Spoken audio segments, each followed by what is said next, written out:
Morning and good morning to you. Welcome to this Good Morning Tottenham Away Monday episode, guys. A cold Monday morning, but I feel back. I feel back to myself. My voice is back, and so I'm feeling back to my old self. It's been a long week, been a long ass week, as in last week, in terms of feeling bettable again.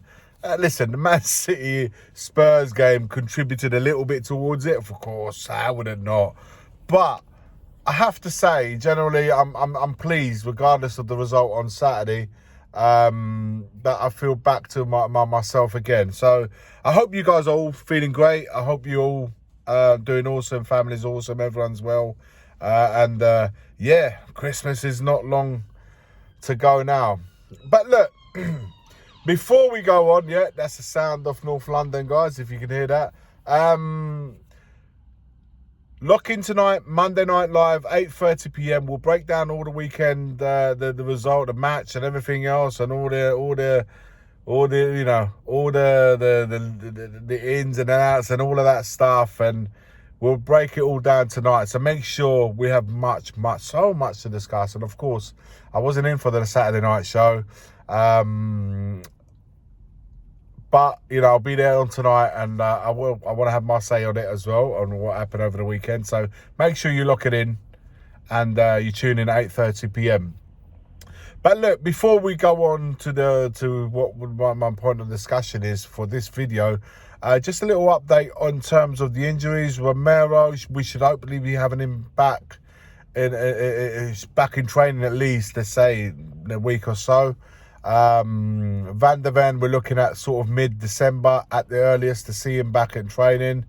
Richarlison won't be back we're looking at the new year at the very earliest. Odebert, again, has had a surgery, so more to come, as probably into the new year by the time we even can begin to even decide when he's going to be back at training.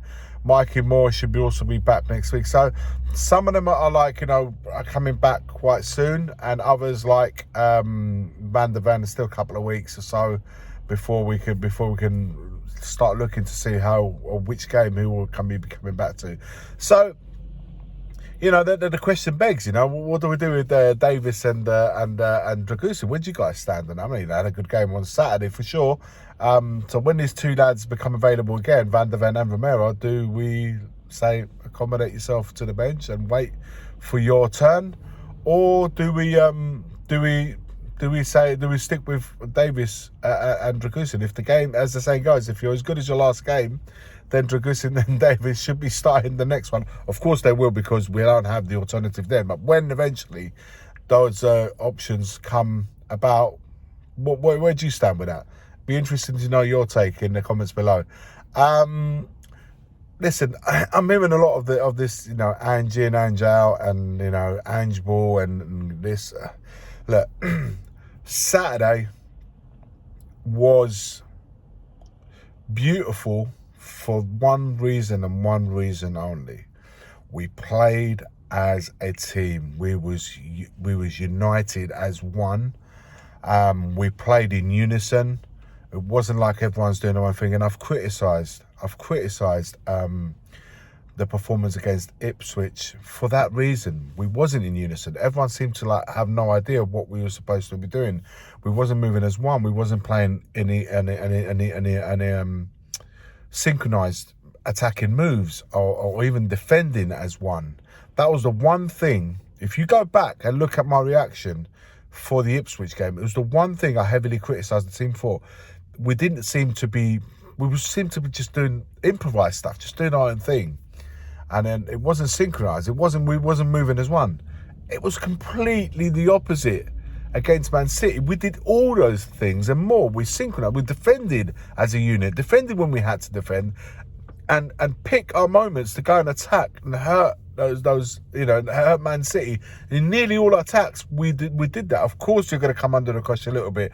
Of course, Haaland's going to have his chance. He hits the bar. Vicario making a save. You can't stop Man City from attacking. It's what they do. Of course, you're going to concede. But what we did, we went away and played a proper away performance where we was drilled in everything that we did in terms of defending. We kept the ball when we had to and tried to hurt in attack, in our attacking moves every single time. And we did that as one. Now, you know, you can call it Ange ball, Conte ball, whatever. Listen, the bottom line is that was your typical away performance. How you play away from home, especially against a team. And let's have it right. Man City are a much better team than where we are.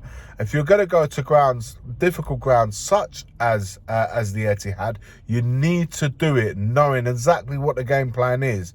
We tweaked it a bit, of course. We had, you know, at the back, of course, if you're going to play these kind of games with Dragusin and David, so you have to play it to the best of their strengths. Playing the high line isn't simply going to work with them, so you have to tweak it. So for Ange Postecoglou, for the Ange in, Ange out, and all of that stuff, look, I would say park that stuff to the side to the end of the season.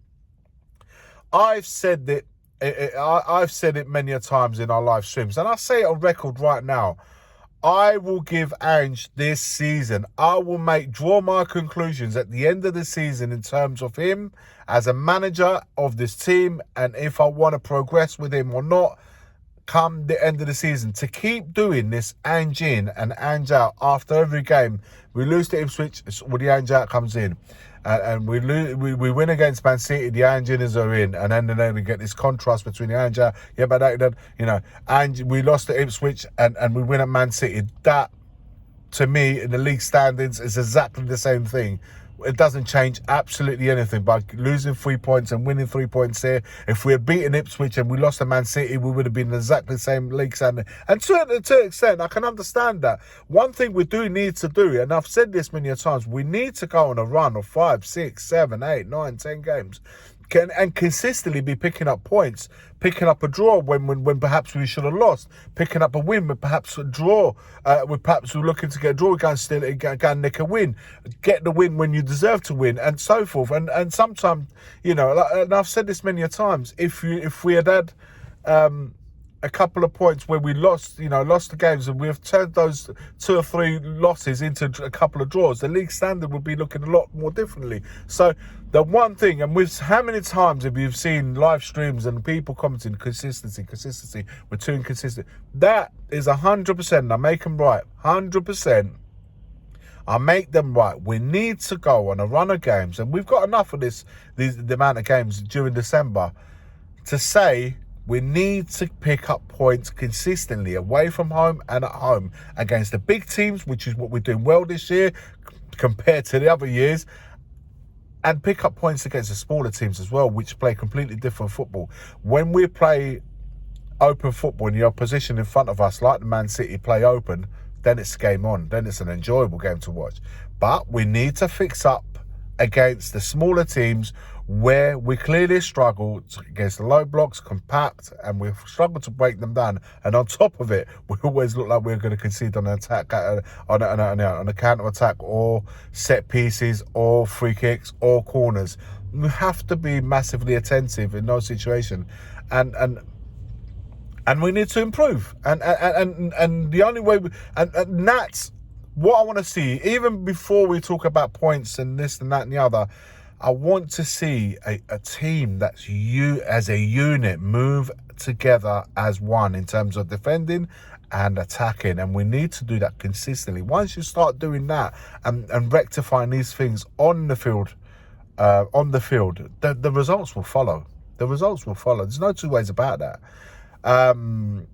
So I hope, and I said this in the match reaction against Man City, I hope the boys, the manager, see that game on the weekend and actually use that as a drive to say, do you know what? We are a good team. When we want to be, we are a good team. We play good football when we want to be, but the terms, it won't matter if there's no follow-up to that Man City game. There's no point winning that game and then perhaps next week at home against Fulham, we go and drop points there. We can't. We've got to find a consistency to give validity, is that the word?